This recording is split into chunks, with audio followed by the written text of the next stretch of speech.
구약성경 362페이지입니다. 사사기 2장 6절에서 10절을 봉독합니다. 전에 여호수아가 백성을 보내매 이스라엘 자손이 각기 그들의 기업으로 가서 땅을 차지하였고, 백성이 여호수아가 사는 날 동안과 여호수아 뒤에 생존한 장로들 곧 여호와께서 이스라엘을 위하여 행하신 모든 큰 일을 본 자들이 사는 날 동안에 여호와를 섬겼더라. 여호와의 종 눈의 아들 여호수아가 110세의 죽음에 무리가 그의 기업의 경내 에브라임 산지 가스산 북쪽 딥낫 헤레스에 장사하였고, 그 세대의 사람도 다 그 조상들에게로 돌아갔고, 그 후에 일어난 다른 세대는 여호와를 알지 못하며 여호와께서 이스라엘을 위하여 행하신 일도 알지 못하였더라. 아멘. 할렐루야. 예. 오늘도 하나님의 크신 은혜가 여러분 모든 심령 가운데 함께 하시기를 주님의 이름으로 축복합니다. 오늘 이제 말씀부터는 우리 사사기 말씀을 같이 살펴봅니다. 우리 이제 구약의 역사서들이 쭉 진행되고 있는데, 창출 레민신, 우리 모세오경을 살펴봤고요.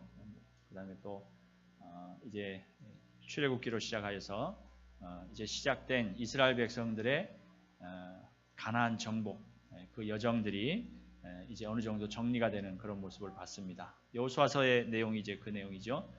가나안 땅에 들어가서 가나안 정복 전쟁을 하고, 그 다음에 그 땅을 각 지파별로 이렇게 분배하는 작업을 했습니다. 이스라엘 백성들은 이제 사실은 이제 조금 그 지금까지 역사와는 다른 어떤 그런 국면을 맞죠. 지금까지는 단일 지도 체제 하에서 백성들 전체가 일사불란하게 어떤 한 공동체로서의 어떤 그런 삶을 살았습니다. 그래서 모세 때도 모세 지도력 하에 그렇게 있었고요. 그 다음에 여호수아 때도 마찬가지로 여호수아의 지도력 하에 12지파가 일사불란하게 그 모든 정복 전쟁을 했던 것을 봅니다. 그런데 이제 사사기로 들어오면 그런 형식적인 면이 좀 바뀝니다. 왜냐하면 이스라엘 백성들이 점령한 그 가나안 땅을 각 지파별로 다 분배를 해줬어요. 분배를 해줬다고 하는 것은 어느 한 지방에는 한 지파만 사는 것입니다. 그래서 12지파가 서로 다 이렇게 나뉘어 살게 됩니다. 나뉘어 살게 되면 좋은 점도 있지만 또 여러 가지 면에 있어서 좀 부족한 부분도 있죠. 그 가운데 하나가 제일 문제되는 것이 뭔가 하면 공동체성입니다. 우리는 하나다 라고 하는 것이죠. 그래서 이스라엘 백성들이 12지파지만 우리는 하나님의 백성으로, 이스라엘 백성으로 하나다라고 하는 그 공동체성이 서로 매일 같이 볼 때는 그것이 늘 확인이 되지만, 서로 다른 지역에 살면 그것이 서로 나뉘어질 수가 있는 것이죠. 그걸 이제 어떻게 잘 유지하느냐라고 하는 것이 이제 중요한 문제였고, 또 한 가지는 그런 공동체성이 이렇게 나뉘어지면서 생기는 문제가 뭐냐 하면 신앙에 대한 부분입니다. 하나님께서 주신 그 믿음의 신앙을 하나가 되어 있을 때는 그걸 잘 유지하고 관리하기가 그래도 비교적 쉬웠습니다. 왜냐하면 위에서 전해주는 그 말씀을 가지고 일관된 어떤 지도력 하에서 모든 백성들이 한 마음으로 그 신앙을 지켜나갈 수가 있었죠. 그런데 지금은 12지파가 다 서로 이제 나뉘어져 있습니다. 어떻게 해야 될까?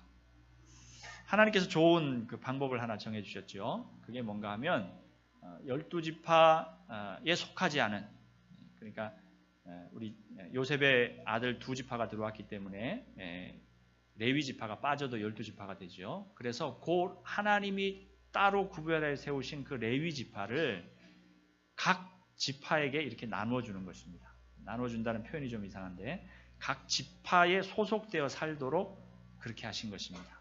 그렇게 하신 이유는 뭐냐면, 이 레위지파, 레위인들이 하나님의 말씀을 잘 배우고, 그리고 하나님의 율법을 지켜서 사는 삶에 대한 교사 역할을 하는 것입니다. 그래서 그들이 각 지파에 소속되어서 각 지파가 따로 나뉘어 있지만 통일된 하나님의 말씀을 레위지파를 통해서 배우고, 또 그들이 어떻게 하나님 앞에 나아가야 되고, 또 삶 속에서 어떻게 하나님의 말씀을 지켜야 하는가라고 하는 것을 그들을 통해서 배우게 하신 것입니다. 그래서 레위지파는 자기들이 따로 한 지파로서 받은 땅이 없죠. 우리 그 땅을 분배하는 이야기를 보면 거기 레위지파가 빠져 있습니다. 그래서 그들이 받은 그 지역이 있다면 유일하게 요단강 동쪽과 서쪽에 도피성 3개씩, 그 6개 성읍이 배당이 되었고, 그리고 그 나머지 지파에도 다 일정 숫자의 레위인들이 다 소속해서 살도록 그렇게 했습니다. 그리고 그 레위인들이 살 땅을 각 지파가 배분을 해주고, 그들에게는 특별히 어떤 세금이라든가 아니면 또 어떤 이제 그 국민으로서의 져야 할 의무, 이런 것들을 다 면제해 줬지요. 왜냐하면 그들이 해야 할 일은 하나님의 말씀을 백성들에게 가르치고 그들이 하나님의 말씀을 떠나 사는 것에 대해서 경고해 주는 그런 역할을 하도록 하기 위한 것이었습니다. 자, 그러면 우리가 생각할 때 예전처럼 그냥 하나의 큰 굵은 공동체로서 하나님이 신앙을 지도해 주시고 말씀을 가르쳐 주시면 참 편하겠죠. 일사불란하게, 그렇죠? 편할 수 있습니다. 그런데 하나님이 굳이 왜 그러면 그 땅을 다 나누어서 각 지파별로 가게 하시고 그 다음에 거기에 레위인들을 보내서 그렇게 살게 하셨을까? 뭐 여러 가지 이유가 있겠습니다만 이런 의도가 한 가지 있습니다. 그건 뭔가 하면 각자 잘하라는 것입니다. 각자. 그러니까 우리가 신앙이 어릴 때는 우리를 지도해 주는 분이 있습니다. 그렇죠? 우리 부모님에게 지도를 받기도 하고 교회에서 또 교육자들을 통해서 주일학교에서 훈련받고 배우고 익히는 그런 과정이 있죠. 여러분, 그리고 나서 이제 우리가 점점 성장하고 자라가면 이제 어느 정도 우리의 신앙에 대해서 우리의 기초를 우리가 잡고 나면 그 다음에 우리가 해야 할 일은 뭡니까? 내가 하는 것입니다. 내가 하는 것. 누구에게 기도 요청을 하기 전에 해야 할 일은 뭐예요? 내가 기도하는 것입니다. 하나님 앞에 내가 기도해야 되는 거예요. 그래서 성숙한 성도는 내가 지금 기도해야 될 때다. 그리고 내게 지금 기도가 부족하다. 아니면 하나님의 말씀을 읽음이 내 삶 속에 지금 너무 약하다. 내가 하나님의 말씀을 더 많이 봐야 된다. 또 내가 하나님 말씀 앞에 순종하는 것이 내 삶 속에 너무 빈약하기 때문에 내 신앙이 약해지니까 그 부분을 더 보강하고 보충해야 된다. 이런 걸 아는 거예요. 그래서 그걸 하는 것입니다. 자기가. 어른들은 그렇게 하죠. 어른들은 우리 그 신앙 말고 우리 육신적인 건강에 대해서도 스스로 점검하고 체크할 수 있잖아요. 배가 나오면 뭐라고 생각해요? 나 요즘에 운동이 좀 부족해. 운동을 더 해야 돼. 그리고 밥을 조금 먹어야 돼. 그렇게 하는 것입니다. 그래서 내가 스스로 그것들을 추스려서 건강을 유지하고 균형을 유지해 갈 수 있도록 할 수 있는 것이죠. 마찬가지로 우리 신앙도 마찬가지입니다. 하나님께서 지금 이스라엘 백성들이 아브라함 때부터 시작해서 족장 시대를 거쳐서 그들이 애굽에 있을 때, 그리고 그들이 출애굽해서 가나안 그 땅에 이르기까지 광야 생활하고 또 그 땅을 점령하기까지 다 뭉뚱그려서 공동체로 같이 왔어요. 그 말은 계속해서 그들이 그 공동체 안에서 하나님을 배우고 그들이 신앙이 성숙하기를 기다리신 것입니다. 그리고 이제 가나안 땅에 정착하고 나서는 그들이 이제 흩어나오셨어요. 그리고 그들에게 레위인들을 주시고 하나님의 율법의 말씀을 그들에게 주신 것입니다. 그 다음에 뭐라고요? 각자 좀 잘해봐라. 이렇게. 너희들 스스로 하나님의 말씀을 따라서, 그리고 또 레위인들이 주는 그런 교훈들을 가지고 잘 좀 살아봐라. 하나님의 백성으로서 좀 힘있게 믿음의 삶을 좀 잘 살아봐라. 각자 처한 위치에서. 그런 의도로 그들을 그렇게 흩어놓으신 것입니다. 오늘날도 우리도 마찬가지죠. 여러분, 우리가 교회 처음 오면 우리가 새가족이라고 하죠. 새가족이라 해서 그 새가족 교육도 하고 또 그들에게 말씀도 가르치고 교회 생활과 또 신앙생활에 대한 부분들을 가르칩니다. 물론 어떤 교육 시간을 가르치기도 하지만 그러나 다른 성도들의 어떤 본을 보임으로 그것을 가르쳐 주는 것이죠. 그리고 나서 이제 점점 그 성도의 신앙이 성장하면 나중에는 계속해서 새가족이 아니에요. 좀 지나고 나면 무슨 가족이 돼요? 헌가족이 됩니다. 헌가족. 새가족이 이제 지났으니까. 헌가족이 되면 그때부터는 이제 자기가 해야 돼요. 자기 스스로 말이에요. 언제까지나 내가 누구에게 도움받고 또 부족한 부분에 대해서 이렇게 또 지적을 받거나 뭐가 필요하다고 이렇게 도움을 받는 것이 아니고 내 스스로가 하나님 앞에서 기도하며 또 나의 부족한 부분들을 채워나가는 것입니다. 우리 교회는 그렇지 않습니다만 어떤 교회는 보면 이렇게 지적해주는 분들이 있어요. 집사님 이렇게 좀 이렇게 염려해주는 척하면서 집사님 요즘 기도가 좀 부족한 것 같아. 기도 시간이 잘 안 보이면 기도가 부족한 것처럼 보이잖아요. 그죠?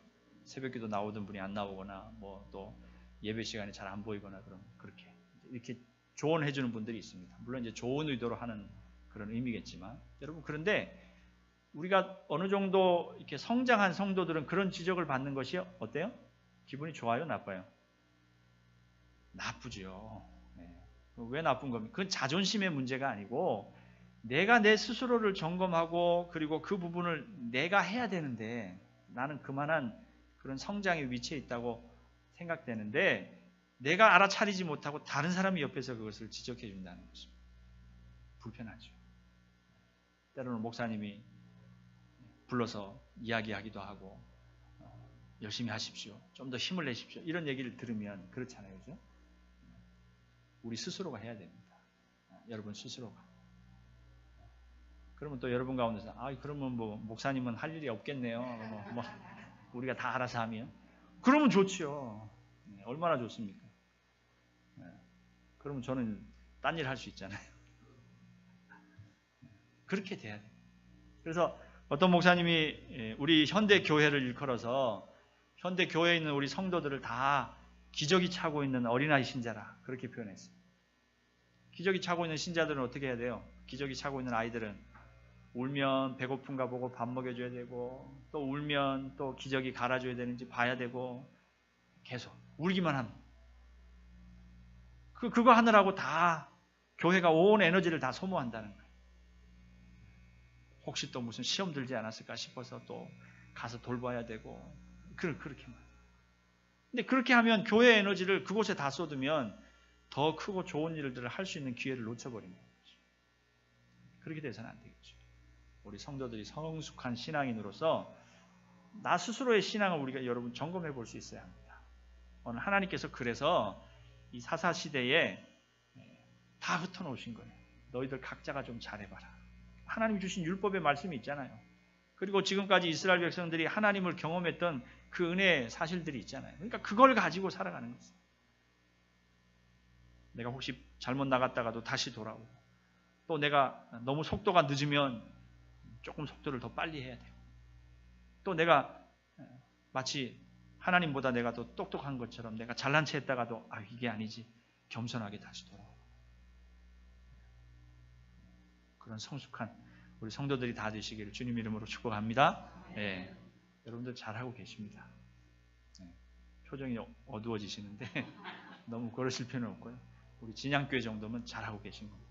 그런데 조금 더 잘하면 좋겠죠.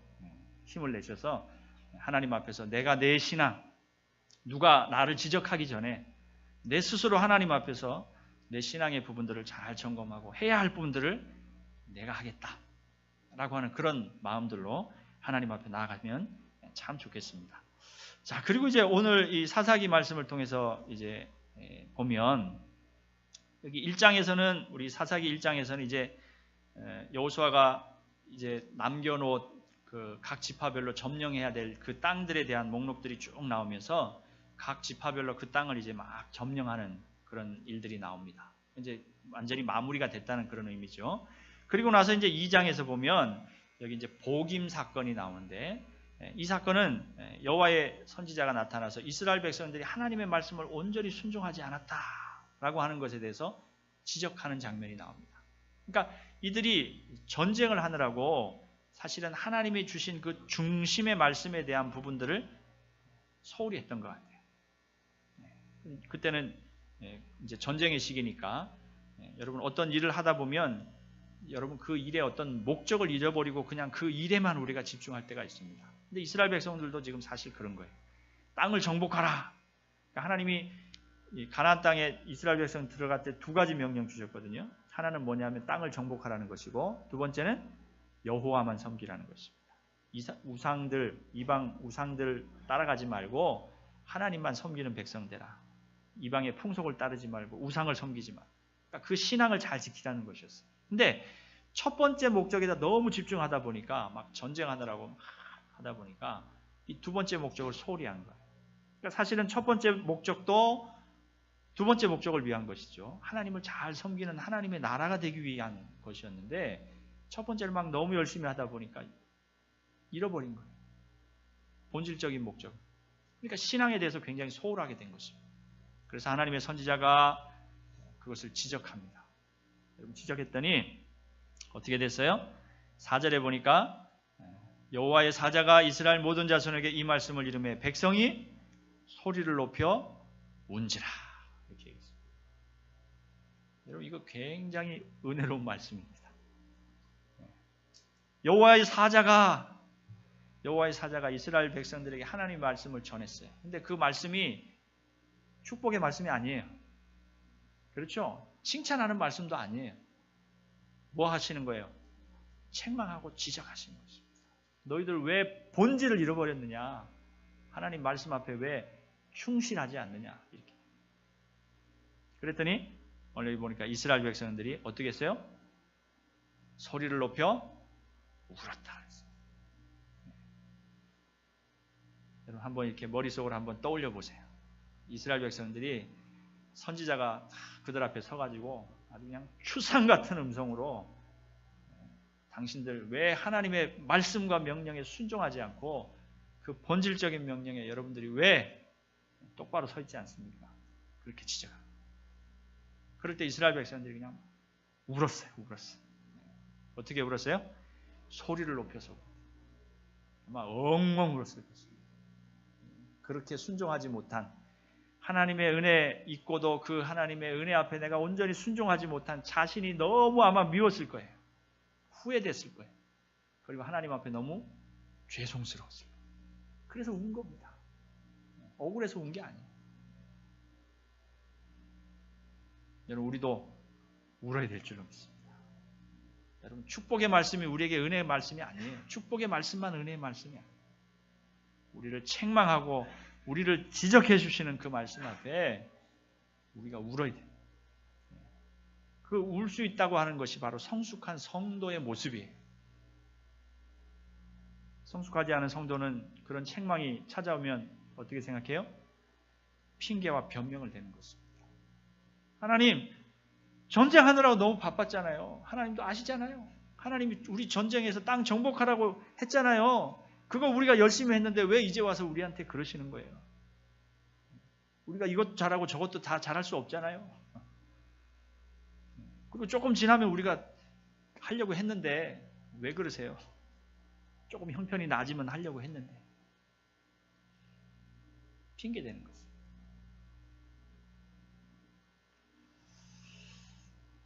제가 요즘에 우리 새벽에 요한계시록을 보고 있죠. 그래서 우리 목사님들 이렇게 밴드가 있어요. 그래서 그 밴드에다가 말씀을 제가 한 구절씩 이렇게 올려드립니다. 그래서 아침에 이렇게 말씀 묵상하도록. 근데 이제 제가 아는 목사님 중에 한 분이 제가 말씀을 올리면 그 말씀을 이렇게 복사해가지고 자기 또 교인들 이렇게 말씀 나누는 공간이 있어요. 거기다가 이렇게 이제 또 올려요. 그래서 저를 보면 항상 고맙다고 노 목사님이 그렇게 올려줘서 나는 그냥 복사만 해가지고 이렇게 전달을 해가지고 우리 교인들이 얼마나 좋아하는지 모른다고 막 그러면서 막 그러니까 제가 올리는 건 모르는 거죠. 근데 어쨌든 그 목사님이 올린 줄 알고 막 교인들이 막 아침마다 은혜로운 말씀 올려줘서 너무 고맙다고 막 그러면서 밥도 한번 저를 사줬어요. 그래서 그랬는데 얼마 전부터는 근데 이 목사님이 여하튼 좀 태도가 좀 싸늘해요.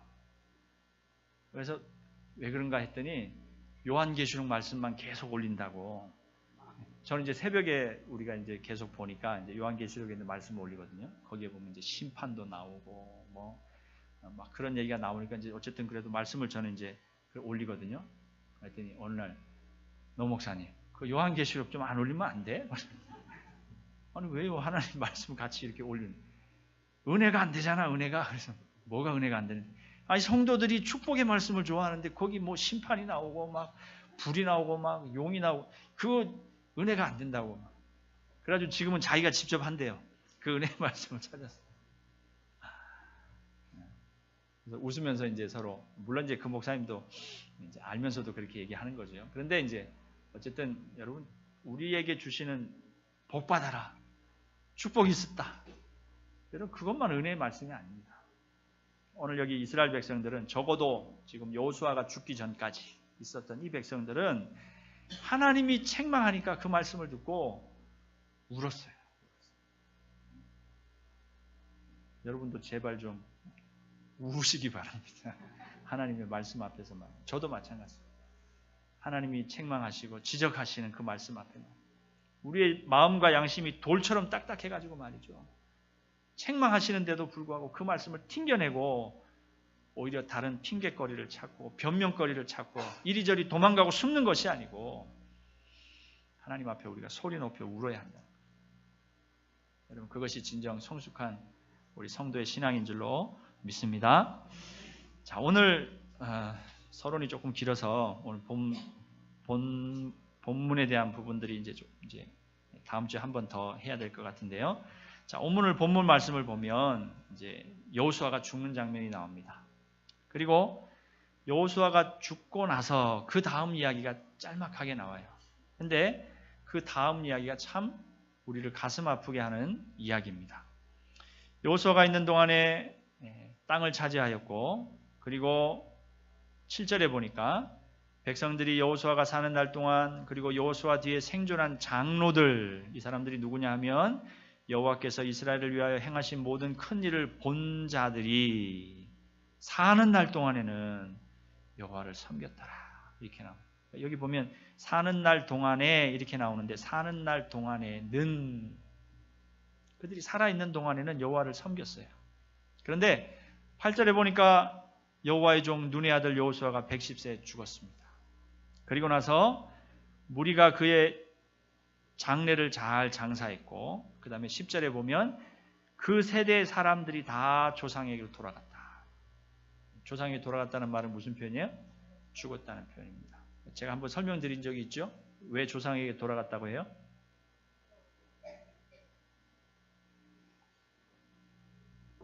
예? 네, 이스라엘은 장례 문화가 우리랑 다릅니다. 네, 그래서 어떻게 하냐면 동굴에 굴을 파고 시신을 거기다 그렇게 얹어놔요. 오랫동안 얹어놓습니다. 오랫동안 얹어놓으면 어떻게 될까요? 살은 다 없어지고 뼈만 남아요. 그러면 그 뼈를 이렇게 거두어 가지고 한 곳에다 모아요. 그냥 섞는 거예요. 이렇게 무더기처럼 쌓아놓습니다. 그리고 이제 그 자리를 재활용합니다. 그 자리에 또 다른 시신을 또 거기다가 이제 장례하죠. 그러면 그렇게 계속 반복하면 그 이렇게 뼈를 쌓아놓는 무더기가 어떻게 될까요? 점점 커지겠죠. 그 가족 무덤이라고 그렇게 합니다. 그래서 그 뼈가 맨 처음에 있던 조상들의 뼈에 또 그 다음 사람이 또 섞이고 계속 섞이는 거예요. 그래서 그 무더기가 조상들이 계속 거기 모이는 거예요. 그러니까 조상에게로 돌아갔다고 하는 표현이 뭐예요? 거기로 돌아갔다는 것입니다. 그런 표현이에요. 그러니까 죽었다는 표현입니다. 그래서 여호수아가 죽고 그 다음에 그 세대의 사람들도 다 조상에게로 돌아갔다. 그리고 나서 그 다음에 뭐가 나와요? 그 후에 일어난 다른 세대가 일어납니다. 그렇죠. 다음 세대들이 일어나니까. 그런데 그 세대는 여호와를 알지 못하고 여호와께서 이스라엘을 위하여 행하신 일도 알지 못하였더라. 이렇게 설명합니다. 하나님을 알지 못했다는 것입니다. 다시 정리하면 여호수아와 함께 살았던 그 세대는 하나님을 잘 알았어요. 그렇죠. 그래서 우리 앞에 보면 복임 사건이 나올 때 그들이 하나님이 책망하니까 어떻게 했어요? 울었어요. 하나님 말씀을 알고 그 말씀대로 살지 못한 것에 대해서 막 찔림이 있어가지고 울었다는 거예요. 그런데 그들이 다 죽고 나서 그 다음 세대가 일어났는데, 그 다음 세대가 사람들이 이제 일어났는데 그들은 어떻게 했다고요? 알지 못했다. 여호와를 알지 못했다. 여호와께서 이스라엘을 위하여 행하신 일도 알지 못하였더라. 이렇게 나와요. 여러분, 그렇게 나오고 그 다음에 이제 사사기가 시작됩니다. 사사기는 한마디로 우리가 영적 암흑기라 그렇게 표현하죠. 물론 그 암흑기 가운데서도 하나님이 주신 은혜가 있습니다. 그런데 전체적으로 보면 아주 시커매요. 그 시대가. 왜요? 하나님을 경외함이 없기 때문에 그렇습니다. 하나님을 바르게 알고 하나님을 바르게 섬기는 일들이 그 세대 가운데 사라져버린 것입니다. 그리고 남은 것은 뭐예요? 자기가 왕이 되어서 자기 소견에 오른 대로 살아갔다고 하는 것입니다. 그러니까 그들의 삶이 피폐해집니다. 이방 나라가 침략하여서 그들을 식민지 삼고 그들의 모든 식량과 모든 재산들을 다 빼앗아가고 그들을 종처럼 부렸어요. 여러분, 이스라엘 백성들은 지금 왜 가나안에 왔습니까? 애굽에서 종로로 타던 곳에서 해방되어서 자유인으로, 하나님 앞에 자유인으로 지금 가나안 땅에 왔잖아요. 그럼 자유인으로 살아야 되잖아요. 그런데 그들이 또다시 종이 되는 것입니다. 왜요? 하나님을 알지 못하는 거예요. 하나님을 섬기지 못하는 거예요. 여러분, 우리가 예수 믿고 복음을 듣고 하나님을 아버지라고 부르고 믿음과 신앙의 삶을 살면 우리는 자유인입니다. 하나님이 우리에게 자유를 주신 거예요. 우리를 자유케 하는 법으로 우리를 살려주신 것입니다. 여러분, 그런데 우리가 그걸 잃어버리고 하나님 경외함을 알지 못하고 그렇게 살아가면 마귀의 종로로 타며 사는 것입니다. 마귀의 종이 되어서 이리저리 끌려다니다가 마침내 버림받고 사람들에게 밟히고 무시당하고 그런 삶을 살 수밖에 없다는 것입니다. 여러분, 사사기의 비극이 바로 여기에서부터 시작되는 것입니다. 여호수아와 그 당대의 사람들은 하나님을 알았고 하나님을 잘 섬기는 사람들이었습니다. 하나님의 말씀 앞에 반응하는 사람들이었습니다. 하나님의 책망 앞에 소리 높여 우는 사람들이었습니다. 그런데 그 다음 세대는, 다른 세대라고 나오죠. 다른 세대는 하나님을 알지 못하였다라고 하는 것입니다. 여러분, 사사기의 비극이 여기서 시작되는 것이고 다음 세대, 다른 세대의 비극이 바로 여기에서부터 출발하는 것입니다.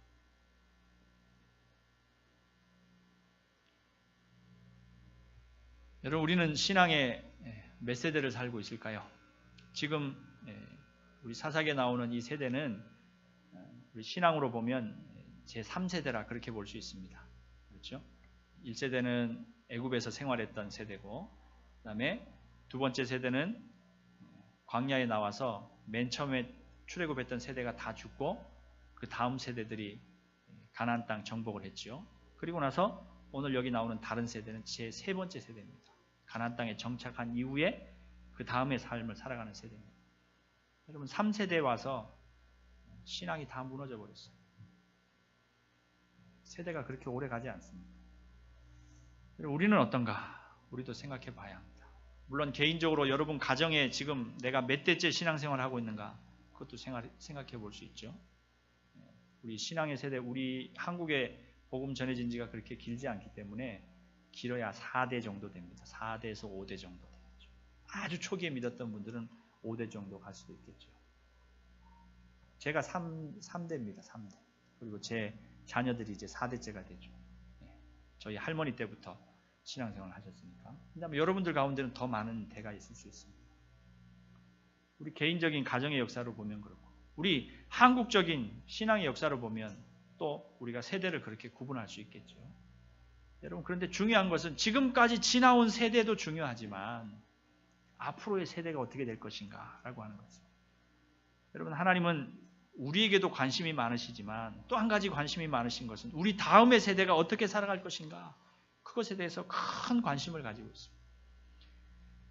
여호수아서를 읽어보면 여러분 몇 가지 특별한 기념비적인 사건이 나옵니다. 세 가지 사건을 우리가 꼽을 수 있는데, 첫 번째 사건은 뭐냐면 이스라엘 백성들이 요단강을 건너들 때 하나님께서 여호수아에게 명령을 하셔요. 한 지파의 대표 한 명 선출해서 요단강 가장 중간에 있는 그곳에서 돌 하나씩 가지고 나오도록 해라, 이렇게 말해요.